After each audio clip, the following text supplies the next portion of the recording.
આણંદ માહિતી વિભાગ દ્વારા આજરોજ 10 ઓગસ્ટના બપોરે 2 કલાકે આપવામાં આવતી અખબાર યાદી પ્રમાણે બોરસદની સરસ્વતી શિશુકુંજ વિદ્યાલય ખાતે નાયબ મુખ્ય દંડક રમણભાઈ સોલંકીના અધ્યક્ષપદે 75મા વન મહોત્સવની જિલ્લા કક્ષાની ઉજવણી કરવામાં આવી હતી। પર્યાવરણના જતનમાં વૃક્ષારોપણનું મહત્વ સમજાવતા તેમણે પર્યાવરણને તંદુરસ્ત રાખવા માટે વૃક્ષારોપણના કાર્ય સાથે જનભાગીદારીથી જોડાય તે અત્યંત આવશ્યક છે તેમ જણાવ્યું હતું।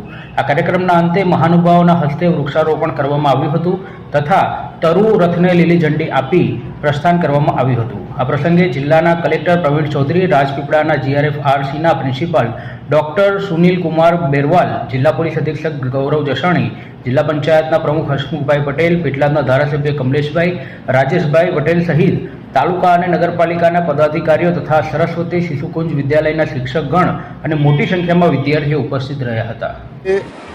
આણંદ જિલ્લાના 75મા